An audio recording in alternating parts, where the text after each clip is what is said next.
साथ संगत जी प्यार से बोलना। धान निरंकार जी। गुरुदेव हरदेव पार्ट 1। कलकत्ता के बाद गुरुदेव दुर्गापुर पहुंचे। दुर्गापुर एक औद्योगिक नगर है। वहां भी सत्संग का एक विशाल कार्यक्रम हुआ। कार्यक्रम की समाप्ति के बाद वहां के कुछ निवासी गुरुदेव से मिलने आए। उन्होंने गुरुदेव से एक सीधा प्रश्न किया। हम मानते हैं कि धर्म जीवन के लिए आवश्यक है, लेकिन धर्म ही तो सब कुछ नहीं। इंसानों की रोजमर्रा की आवश्यकताएं कोरी धर्म चर्चा से पूरी नहीं हो सकती। इस दिशा में आपका मिशन समाज के लिए क्या कर रहा है? निरंकारी मिशन समाज को अच्छे इंसान दे रहा है, गुरुदेव ने सहज मुस्कान के साथ कहा।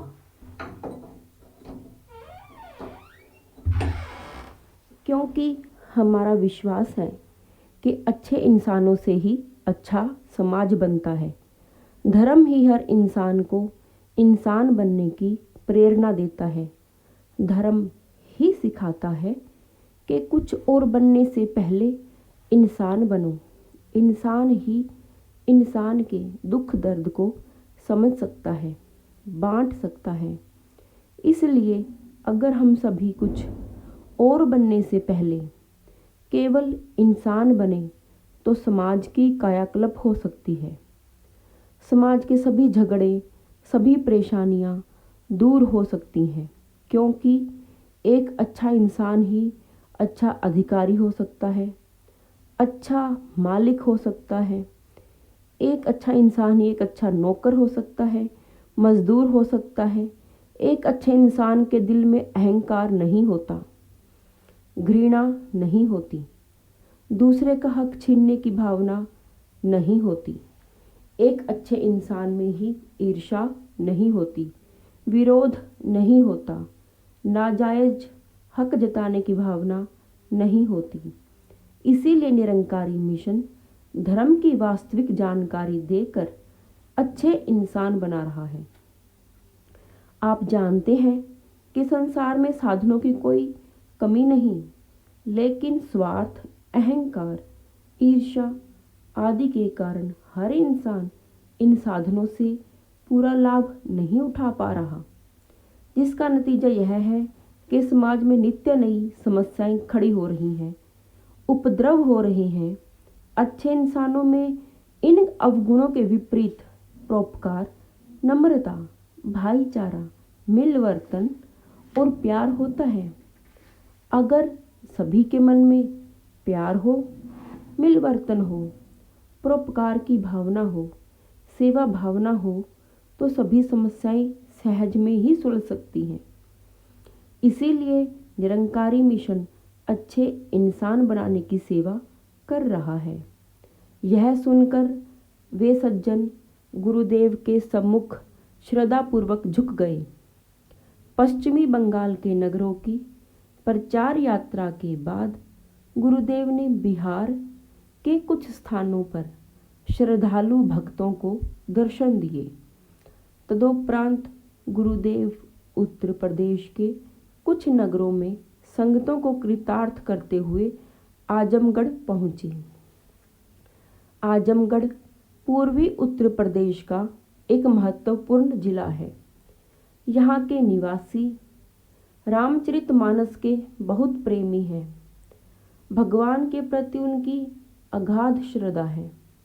यहाँ के प्रचारकों की लगन और प्रेरणा के फलस्वरूप आज आजमगढ़ में एक विशाल निरंकारी संगत कायम हो चुकी है।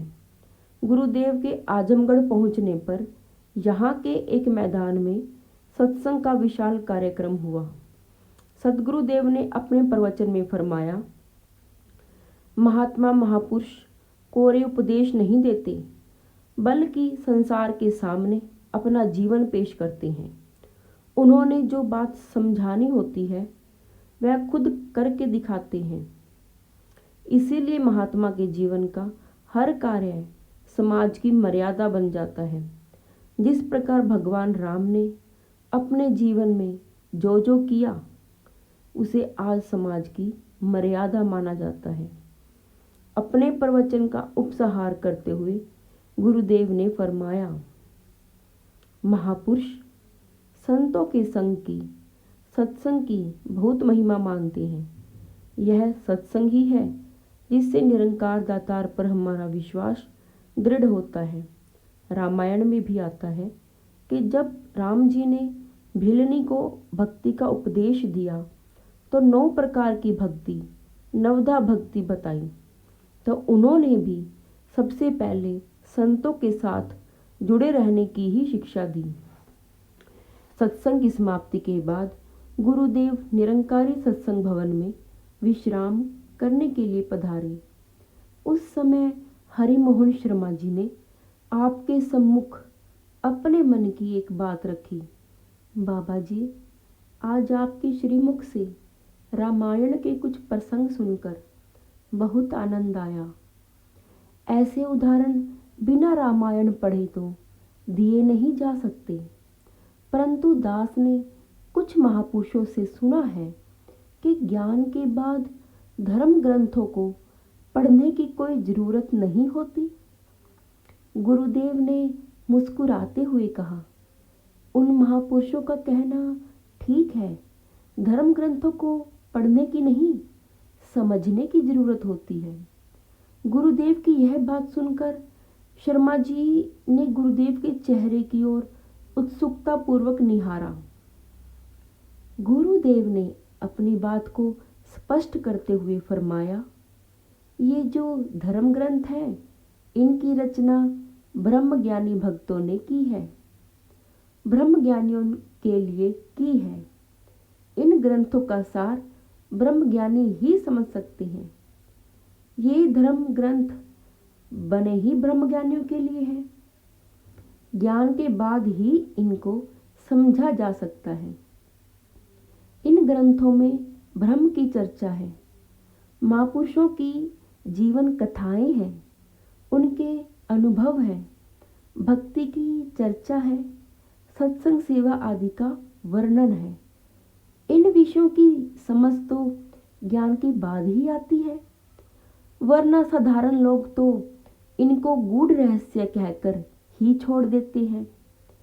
इन ग्रंथों में जो ब्रह्मज्ञानियों के अनुभव दिए हुए हैं, जब हम उनसे अपने अनुभवों को मिला हुआ पाते हैं तो ज्ञान पर हमारा विश्वास और दृढ़ हो जाता है, सतगुरु पर हमारी श्रद्धा और बढ़ जाती है।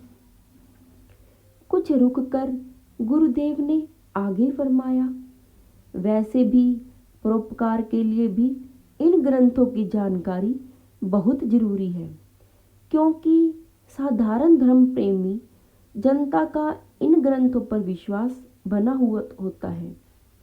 इसीलिए जब हम इन धर्म ग्रंथों में से उदाहरण देकर उन्हें ज्ञान की बात समझाते हैं तो वे उसे बड़ी श्रद्धा और ध्यान के साथ सुनते हैं। इस तरह ज्ञान की बात उन्हें सहज ही समझाई जा सकती है। इन ग्रंथों का जानना इसलिए भी जरूरी है कि हम जो भी उदाहरण दें वह इनके अनुसार हो। कई बार लोग ऐसे सुने सुनाए उदाहरण दे देते हैं जो इन ग्रंथों में नहीं होते या फिर किसी और कंटेक्स्ट संदर्भ में होते हैं। गलत उदाहरण सुनकर धर्म प्रेमियों के मन को ठेस पहुंच सकती है। इसलिए ब्रह्मज्ञानी इस दिशा में सतर्क होते हैं। वे धर्म ग्रंथों का खुद अध्ययन करते हैं, वही उदाहरण देते हैं जो उन्होंने खुद पढ़ा होता है। इतना जरूर है कि ब्रह्मज्ञानी इन ग्रंथों को संसार की तरह पुण्य कमाने के ख्याल से नहीं पढ़ते। वे इनका अध्ययन जानकारी के लिए करते हैं, आचरण में लाने के लिए करते हैं, परोपकार की भावना से करते हैं ताकि प्रचार में आसानी हो सके। कुछ समय आजमगढ़ रुकने के बाद प्रचार यात्रा फिर आरंभ हो गई। उत्तर प्रदेश के कई नगरों और ग्रामों में प्रवचन करते हुए, संगतों को आशीर्वाद देते हुए सतगुरुदेव दिल्ली आ गए। गुरुदेव के दिल्ली प्रवास के दौरान किसी पत्रिका का एक संवाददाता आपसे भेंट वार्ता करने के लिए आया। अनेक विषयों पर गुरुदेव के विचार जानने के बाद उस पत्रकार ने प्रश्न किया, महाराज, आपके पास आने से पहले मैंने कुछ देर आपका सत्संग भी किया है, आपके दफ्तर में बैठने का मौका भी मिला है। मैंने पाया कि आपके मिशन के लोग बराबरी का जो दावा करते हैं वह केवल दावा ही है। यहाँ भी दुनिया की तरह छोटे बड़े लोग हैं। आपके सत्संग में मैंने देखा है कि कुछ लोग स्टेज पर ऊपर बैठे थे और बाकी नीचे दरियों पर बैठे हुए थे। दफ्तर में भी कुछ लोग कुर्सियों पर बैठे थे तो कुछ गेट के पास हाथ बांधे खड़े थे। ऊंच नीच तो आपके यहाँ भी है। गुरुदेव उस पत्रकार की बात सुनकर मुस्कुरा दिए। फिर मिशन की समानता का रहस्य समझाते हुए फरमाया, आपने जो कुछ देखा है ठीक ही देखा है। इस विषय में दास ने इतना ही कहना है कि आपने हमारा एक ही पहलू देखा है। उस पहलू का संबंध मिशन की व्यवस्था चलाने से है। मिशन के काम को ठीक तरह से चलाने के लिए हर किसी को कोई ना कोई ड्यूटी निभानी पड़ती है। अब हर व्यक्ति को एक जैसा काम दिया नहीं जा सकता। अगर सभी एक ही काम करने लग पड़ेंगे तो मिशन कैसे चलेगा? इस व्यवस्था के लिए काम को बांटना पड़ता है। वैसे समानता या बराबरी का संबंध काम से नहीं, भावना से है, आदर से है।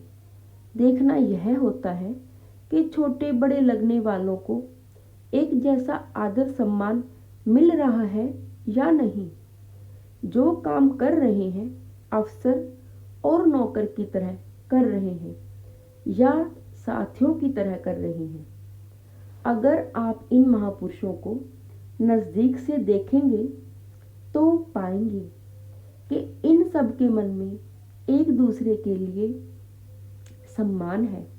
किसी के मन में अहंकार या हीन भावना नहीं। इसका साकार रूप अगर आप देखना चाहें तो अभी पार्क में जाकर देख सकते हैं। वहाँ लंगर चल रहा है। वहाँ आप खुद देखेंगे कि कुछ देर पहले जिन्हें आपने कुर्सी पर बैठा पाया था, जिन्हें आपने पानी पिलाते देखा था, वे दोनों साथ बैठे एक ही थाली में लंगर खा रहे होंगे। पार्क में अमीर गरीब, छोटे बड़े, हर जाति के लोग एक साथ बैठकर लंगर खाते दिखाई देंगे। वह पत्रकार गुरुदेव की बातें बहुत ध्यान से सुन रहा था।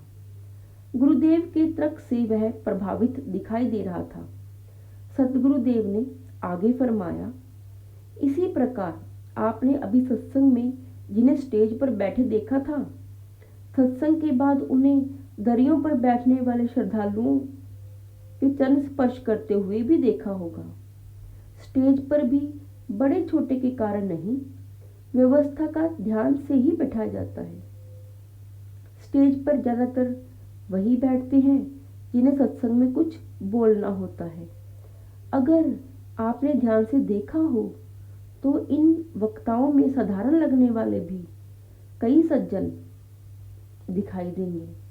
अपनी बात का उपसंहार करते हुए गुरुदेव ने कहा, निरंकारी मिशन में ऊंच नीच जैसी कोई बात नहीं। यहाँ किसी प्रकार का भेदभाव नहीं होता। शायद आपको पता नहीं कि हमारी अनेकों ब्रांचों के प्रमुख उस वर्ग से संबंध रखते हैं जिन्हें आज पिछड़ा वर्ग कहा जाता है। बड़े बड़े धनाढ्य महापुरुष, बड़ी बड़ी पदवियों वाले भगत जब कभी उनके पास जाते हैं तो पूर्ण श्रद्धा के साथ उन्हें नमस्कार करते हैं, उनकी सेवा करते हैं, उनसे आशीर्वाद प्राप्त करने में गर्व महसूस करते हैं। गुरुदेव का उत्तर सुनकर वह पत्रकार नतमस्तक हो गया। साथ संगत जी, धन्य निरंकार।